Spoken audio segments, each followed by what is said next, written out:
Bonjour à toutes et à tous, on se revoit pour évoquer de nouveau cette réforme de la formation des futurs notaires qui entre en vigueur en septembre 2024. Vous le savez, cette réforme est composée de 3 périodes. La première période est consacrée à l'officier public et ministériel, la deuxième aux notaires experts juridiques et la troisième période aux notaires entrepreneurs. Alors en quoi consiste cette première période relativement innovante ? Cette première période, pour mieux la comprendre, je vais vous en présenter l'esprit et ensuite le corps. L'esprit, l'objectif, c'est d'insister sur cette singularité du notaire, qui n'est pas un juriste comme les autres, qui est à la fois un officier public et ministériel, mais également une profession libérale. En tant qu'officier public et ministériel, il bénéficie d'une délégation de parcelles de puissance publique et par conséquent, il est d'une certaine manière une interface entre l'intérêt général et les intérêts particuliers. Son rôle est donc essentiel et ne se confond pas avec les autres juristes que nous pouvons connaître, tels que les juristes d'entreprise ou les avocats. L'objectif de cette première période est justement d'insister sur cette singularité, essayer de le sensibiliser aux instances dont il répond, essayer d'insister sur les obligations particulièrement lourdes qui pèsent sur lui, mais également comprendre qu'il s'agit de former un juriste et pas simplement un praticien. Juriste, cela signifie qu'il doit être intégré dans son environnement, être sensible aux questions environnementales, être également à l'écoute des clients, essayer de maîtriser les nouveaux outils numériques et l'écosystème numérique avec une dématérialisation des registres et des procédures qui supposent de sa part justement une adaptation permanente. Alors, abordons maintenant le corps de cette première période. Quelles sont les formations, quels sont les points qui seront abordés dans le cadre de cette première période? Nous avons près de 80 heures qui seront consacrées à la formation de l'officier public et ministériel, 5 heures correspondant en plus à l'examen, 4 heures d'écrit, 1 heure d'oral.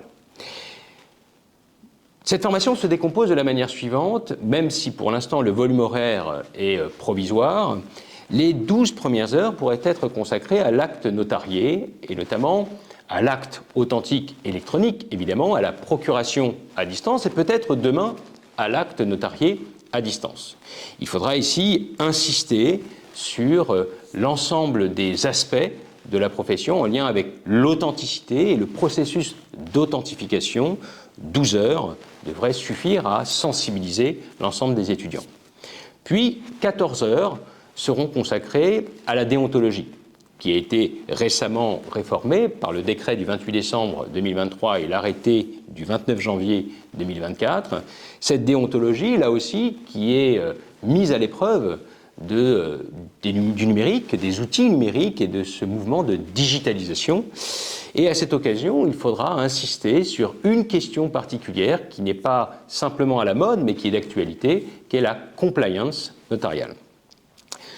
Troisième axe de formation, la responsabilité. Les responsabilités disciplinaires, évidemment, mais également pénales et civiles. 12 heures seront consacrées à ces questions de responsabilité. Par la suite, c'est la profession en tant que telle qui fera l'objet d'un enseignement. 8 heures seront consacrées pour resituer le notariat dans le temps. L'histoire occupe une place importante puisqu'il faut maîtriser la raison d'être de cette profession. Il faudra également insister sur le magistrat de l'amiable, qui est une caractéristique essentielle de cette profession, ce qui suppose ici d'évoquer, même à titre de simple sensibilisation, l'arbitrage et la médiation, qui sont de nouvelles missions qui sont attribuées aux notaires. Voilà l'essentiel de ce qui sera traité dans le cadre de cet axe sur la profession. 10 heures ensuite pourront être consacrées aux humanités notariales. L'objectif est ici de donner du sens à la profession, d'essayer d'ouvrir les futurs notaires sur leur environnement en évoquant les risques liés à l'intelligence artificielle et en particulier l'intelligence artificielle générative, essayer d'ouvrir sur la philanthropie, sur le rôle social du notaire, sur la place du notariat dans la responsabilité sociale des entreprises. Il faut que le notaire soit intégré dans son environnement et soit ouvert sur le monde qui l'entoure. Et enfin, 24 heures seront consacrées à des ateliers numériques. L'objectif est ici de mettre les mains dans le cambouis et de permettre à ces futurs notaires, avant même leur stage, eh bien d'être sensibilisés aux différents outils numériques, de les utiliser, de les expérimenter, afin que cette anxiété qu'il peut y avoir à l'épreuve de ces outils numériques eh bien, soit minimisée, en tout cas à l'arrivée au sein des différentes études. Pour cela, vous aurez 3 ateliers. Un premier atelier qui sera consacré au logiciel classique SS2I, d'aide à la rédaction. Un deuxième atelier consacré à l'intelligence artificielle, et en particulier l'intelligence artificielle générative. Comment travailler avec des intelligences telles que ChatGPT, comment utiliser les nouveaux logiciels de LexisNexis ou de Lefebvre-Dalloz. Voilà l'objectif de ce deuxième atelier pratique. Et le troisième atelier pratique sera consacré à la cybersécurité, qui occupe une place principale dans cette profession qui repose entièrement sur le service public de la sécurité juridique. Voilà en quelques mots l'esprit et le corps de cette première période dont on est en train de préciser les contours et qui permettra, dès le départ, d'entrer dans le vif du sujet de cette belle formation des futurs notaires.